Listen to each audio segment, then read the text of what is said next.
From KARE 11 News, it's Simply Science, Winter in Wonderland. Now here are Ken Barlow and Belinda Jensen.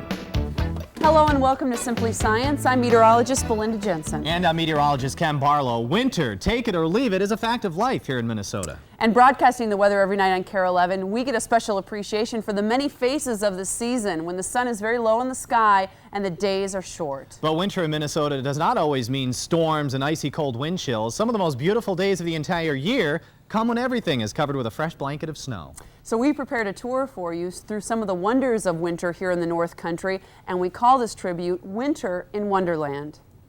Let's watch the seasons now. First, we discover a computer program that lets you change the tilt of the Earth and replace winter.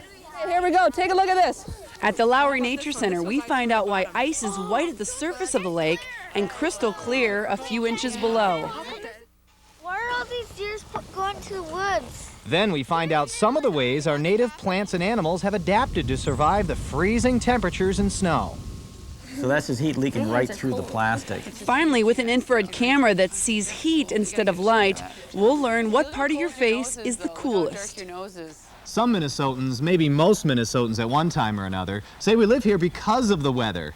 Well, whether you agree with that or not, we all have to deal with the cold. But how cold is it? Well, when you consider that the average annual temperature here in the Twin Cities is 45 degrees Fahrenheit, and in the winter, the overnight low average is only around 6 or 7 degrees above zero. Well, I know a place where it's 320 degrees below zero all the time. A temperature so low that nitrogen, the most common gas in our atmosphere, turns into a liquid, and you have to carry it around in an insulated minnow bucket with super insulated gloves. This is liquid nitrogen at 320 degrees below zero Fahrenheit. So the room that we're in is about 400 degrees warmer than the liquid nitrogen. So this room is acting like a giant oven, and the liquid nitrogen is boiling in that oven. See the cryogenics show at the Science Museum of Minnesota, and cold will never seem the same. Now, in just a moment, we will be able to see some frost forming on that hose. See it? You see the frost? And in just a moment longer, that flexible rubber hose becomes stiff. One of the things that we like to do in the experiment gallery is explore the kind of common physics of everyday life. And of course, a big part of everyday life in Minnesota is winter and the cold. Living in Minnesota gives us lots of experience with things freezing in the cold, though the air around us never gets so cold that rubber shatters.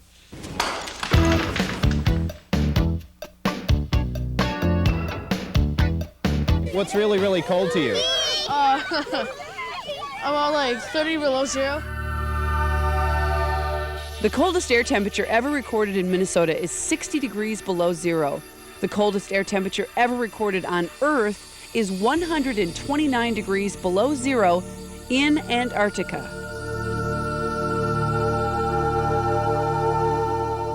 Why do some areas of the Earth have such cold temperatures? Well, the answer is astronomical. When we're actually the closest to the sun, which is in January, we're colder because we're tilted away. That's right. The tilt, or axis of the Earth, as it revolves around the sun, changes the angle of the sun rays. So now it's tilted like this. Let's tilt it at 90. Go to 90, all the way to 90? Okay, let's do that. Let's watch the seasons now. It's a computer program that allows you to change the tilt of the Earth, because it's the tilt of the Earth that caused the seasons that we know. Negative 90, so what does that mean? That means that So that means that the North Pole is facing the sun all the time. Okay, let's see what that does. Look at the Earth. It's deadly. Deadly. Look at how cold we are. In summer, when the sun is higher in the sky, the angle of impact is greater and more solar energy reaches the atmosphere. In winter, when Minnesota is tilted away from the sun, its warming rays glance off. The coldest year in Minnesota using a statewide average was 1917. The longest cold spell, 19 days below zero, chilled Breckenridge, Minnesota in 1875. Here's the thermometer. In the Twin Cities, our average coldest day of the year is January 25th, about a month after the days start to lengthen. 16. I live in Minnesota because I enjoy 4 seasons, and this is a good place to get all 4. When Simply Science returns, we take a closer look at the snow and ice that surround us each winter.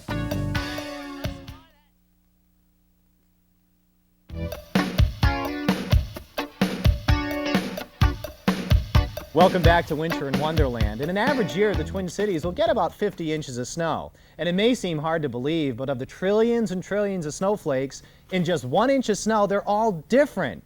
What makes them different? It's another wonder of winter. I asked a group of children yesterday when they came in, when the snow was coming down, I said, what temperature are those snowflakes? And some of the kids said 33, 35. One kid said below 0. And I said, now think about the properties of water. Oh yeah, water freezes at 32. Oh, they're all below 32. Tiny droplets of liquid water known as water vapor are always present in the atmosphere. They evaporate from the oceans and lakes and move with the wind. And the question is, what happens to that water vapor when it gets really cold, or when that water vapor comes into contact with a really cold object? Like your windshield. Like my windshield, yeah. The shiny plate represents the windshield of your car. Pushing the button starts cooling the plate, sort of like the sun going down. So we're going to see how far the temperature has to drop before we get a little bit of dew forming on that plate. Absolutely. And when you get to that temperature and the dew starts to form, then that temperature is the dew point. Exactly. So there's the dew spreading on your windshield. And if we really did get it down below 32 degrees, we'd see that dew turn into frost. We can see this process at work on the windows in our homes. As the outside air cools the window below 32 degrees, water vapor from inside the house touches the freezing window. The water vapor condenses out of the air and attaches itself to imperfections on the surface of the window. The patterns that form are another perfect wonder of winter.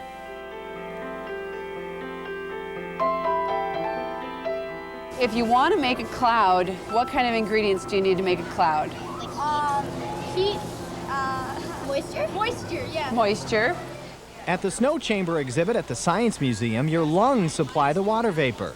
An old ice cream freezer provides the cold. Now a few powdered dry ice crystals give the water vapor something to latch onto. What's happened is water droplets from your cloud that hit the ice crystals immediately froze, and they became the nucleus of a snowflake. And as they attract more and more vapor from around them, those crystals grow and grow, and then eventually they start to be big enough so you can see them, and they'll sparkle. Little tiny snowflakes, but we only have a pretty small cloud in there, so we can't really make the giant ones. Check that out. See the little cloud that's forming? Look at all the little sparkly. That's actually snow. So the cloud is forming snow in there. See the snow that's falling? Showing.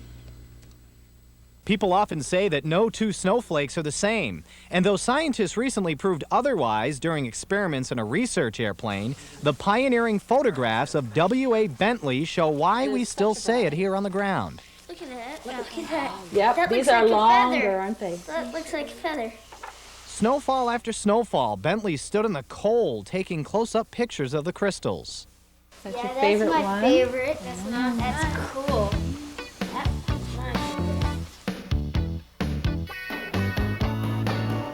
Have you ever looked at a snowflake close-up? Yeah, What do you see when you look at it? a whole bunch of edges. That's pretty much all. And they vary a lot according to the conditions in the air up in the atmosphere when the snowflake is first formed. And then as it moves down, depending on whether there's moist air or cold, dry air that it passes through. Do you notice anything that's the same about these snowflakes? I do. Do you notice something? There's always 6 points on all of them. Okay. Though each flake is different, they all have the same basic shape, the shape of a hexagon, which is due to the shape of the water molecule itself. Each atom of oxygen combines with 2 atoms of hydrogen at a 120-degree angle. When water freezes and forms ice, that angle locks in place. How come sometimes when you walk in snow it crunches? Because some of it turned to ice. That's right. When it's good snowball weather, the hexagon edges of the snowflake crystals are easily crushed. As the temperature drops, the sharp edges of the crystals get harder. Now when you walk on it and the brittle edges rub up against each other, the snow squeaks. Well, snow never bothers us, we're Minnesotans. Well, of course. And how could a little snow be a bother when you're on the way to study what else? Ice. 2, 3, 4, 5, 6, 7, 8, 9, 10. All right, nice work, guys. Okay, here we go. Take a look at this. This was ice that was closer to the top. Yeah. Take a look at it. Is it crystal clear? No. How about this one? This was ice from the bottom. Oh, that's clear. That's crystal clear. Oh, yeah. How come there's a difference? Thoreau wrote about that in his Walden when he watched the ice thicken up. The air is what makes ice happen because the air cools down and it's below freezing, and then that in turn cools down the surface water. So the surface freezes first. So you've got that little, it is like a skin. It's one molecule thick, freezes right across, and it can be disturbed. A little bit of water motion, a little bit of air motion, a fish swims by, and so you got a few little, maybe 1, 2, 3 molecule thick rumples. Layer after layer, the water molecules freeze from the surface down. They change and they lock together, and they can only lock together in a certain way. When that happens, they have airspace between them, which is why it floats. And where's that from? Top ice or bottom ice? It's from bottom. Most of the air bubbles have risen up, just like in your pop glass. So we've got clear ice towards the bottom of the layer, really bubbly ice towards the top. Here, let's see what the temperature is right now. Water, it's a big part of what we do in Minnesota is the water. So to get them to understand a little about that, and I think it helps them appreciate it more so that they want to learn more and can take care of it a little better, hopefully. And one last thing before we go in. We cannot leave a Minnesota lake in the winter without, put the tools down so we're not dangerous, over there, put it over there, without a snow fight! When we come back, Simply Science asks, what are the birds and the bees doing while all this is going on? All right, snow stays on the ground now. Here we go.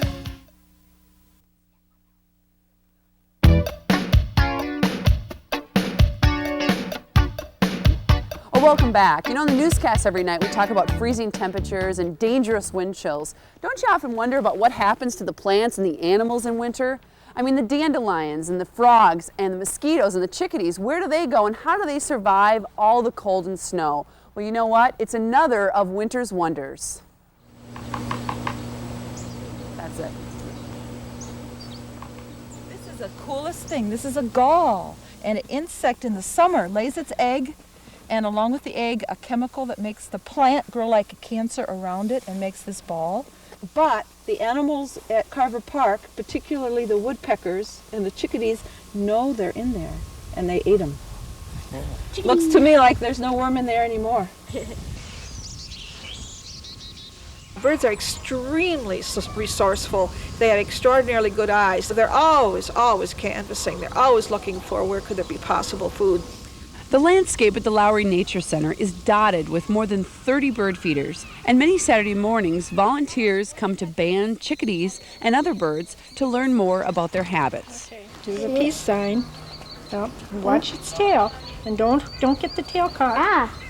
The chickadees are permanent residents. Now you think such a little itty-bitty bird like a chickadee, how could they survive a temperature of 30 below zero at night? Well, one of the things chickadees do is they go into little semi-shelters. They either may go into a hole in a tree, or they might go into somebody's mailbox if it's open, or go in underneath the leaves, and they'll just huddle in there, and then they shiver.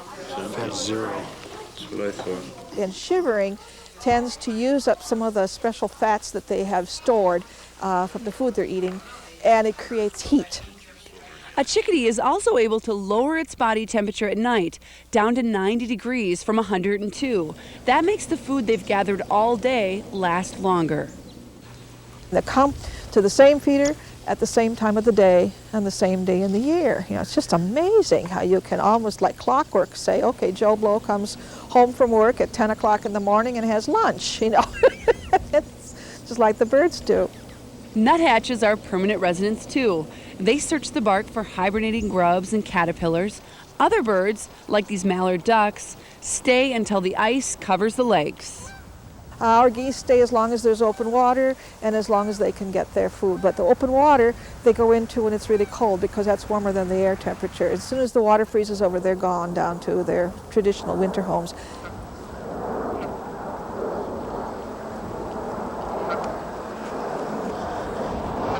Sure, if you want to do it, that sludge judge one more time. Dunk it down there.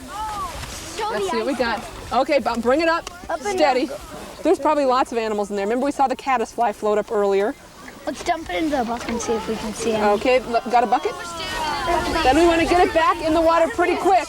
Remember, these critters are used to living in about 38 degrees, and out here it's 22, and we don't want them to stay out for long. Yeah, who knows? Okay. I'm not going to be able to see it. Who'd like to do it next? Sure, go ahead. Can I do that?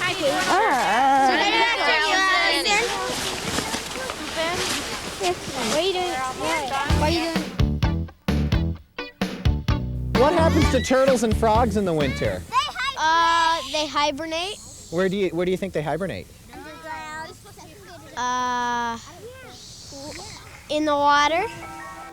Recent studies on frogs, especially on leopard frogs, show that they stay in the water column itself and they take oxygen out of the water through their skins. Cold-blooded animals like frogs and turtles and fish change the way their bodies act as the temperature drops. Sugars are released into their blood that act like antifreeze, and they quit eating. Warm-blooded animals like white-tailed deer and gray squirrels still have to find a meal. Sometimes you can find acorn shells or droppings. Yep, I see some droppings. See that there? And that one there. What animal do you think was living in there? Mouse or a chipmunk or a squirrel. Okay, I think you're right. They have to find warm places, don't they, in the winter? And one warm place would be a hollow log. Have you ever seen the one they make out of leaves? Nest. See if you can find one. Right there. Do you see one? I do see one. I do see one way back in there. Look at this. There's deer or something. What do you see, David? Deer, are you sure? Yeah, deer. You can see the two toes. Actually, they walk on their toenails or their hoof, and so the two toes is a real clear sign of deer. Can you tell which way they're going? What you do is you take a look and see where they're pointed. See where the point is and where the deep part of the track is. There's a lot of deer tracks here, aren't there? That one's going that way. These are fresh, aren't they? Hey guys, get a close look. You too, DJ. Tell me what's happening to the ends of those branches. The deer are eating it. You think the deer? They're not on them. You're right. They love to eat twigs, and they have to eat 5 pounds of twigs every day in order to make it through the winter. So they really rely on our trees, don't they? We know that in wintertime, when children come out here, they change their perception of what winter is. They discover that there's color, that there are warmer and colder places, that you can have fun in winter, you can go skiing, you can go sparking, you can find sheltered places, you can learn how to survive. It's not television, it's not internet, it's not anything else, it's real. We can touch it, we can smell it, we can look at it, and it's magic.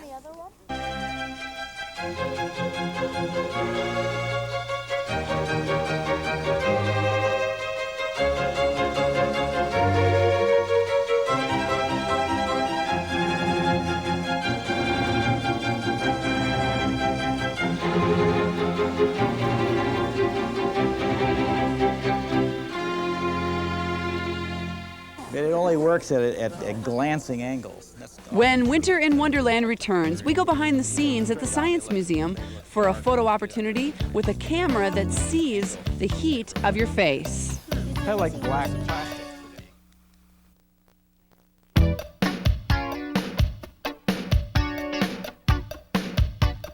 In our final segment, we bring what we've learned about cold and heat, or what scientists call the principles of thermodynamics, home. What you need to understand is that everything gives off heat. It radiates heat. And with a special camera that measures heat instead of light, we can find out which part of our face gives off the most heat and which part would get cold first. You're glowing, but you're glowing in an invisible way because of the warmth of your body. And this is a machine that sort of demonstrates that in fact you are. The light areas in this picture from an infrared camera show the hot spots on your face. You can tell your eyes. And open up your mouth. You're losing a lot of heat from your mouth. You have a lot of hot air. Here in the prototype shop, Richard Gagnon and his team build exhibits for the Science Museum. Your clothes are holding in the heat. Yeah, it's blocking it. This infrared camera is part of an exhibit about buildings and how we keep them warm. It helps demonstrate the principles of insulation. Look how cold your nose is, though. Look how dark your nose is. That's the first thing that gets colder when you're outside. Your nose and the tips of your ears. See, look at the tips of your ears. See how dark they are? Look how dark that is. See that? The heat that's inside your body is not escaping your cheeks because you have all that insulation in there. So that's why you get, you get frostbite on your cheeks, first of all. My dad always used to tell me that you have to wear a hat because this is just like a chimney. You're losing all your heat off the top of your head. Typically, when you look at a house, you're going to see some very warm areas of heat loss. That'll be the windows and the doors, or some obvious penetration through the insulation of the building. Pat Hellman works for the Cold Climate Housing Center at the University of Minnesota. He uses an infrared camera to show builders and contractors how to do a better job insulating our homes and buildings. This window over here, it's a little cooler. In the prototype shop, Richard and crew are working on another exhibit. This box has a heater inside that represents a furnace in a home. Each wall is made from a different insulating material. And the reason this one's not letting as much heat out of there is because it's a double pane window, just like storm windows on a house. And so it does a little better job. And then the one over on this side over here, that's the equivalent of a wall that's filled with a really pretty good insulating material. And that one's just about the same temperature as the room out here. Insulation works by slowing the movement of air. Air itself is a very good insulator, but when it moves, which is most of the time, heat energy moves with it. So what is nature's best wintertime insulation? Hey, the pooch has a clue. He's no flake. You've got a lot of shovels. You haven't shoveled too much, have you? You want me to do what? Shovel for fun? You've got to be kidding. Now, our job today is going to be first to pile the snow up into a huge pile. On a lake? Hey, what's going on? How big a pile you want? A quinsy is a snow shelter. A what? A quinsy?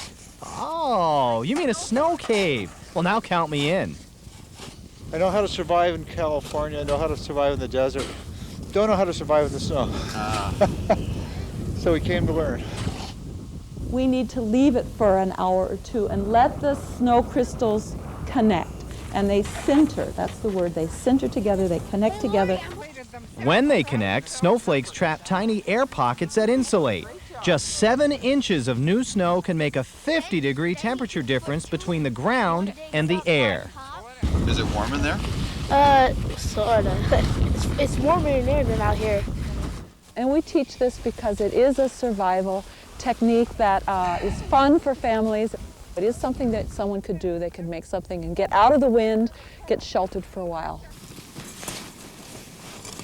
Cool, man! What makes a winter day for you? Recess! I think to live in Minnesota, you have to enjoy the winter. And you have to get out in it. And you have to know how to dress for it and be comfortable in it. And you have to know what you can do to enjoy it.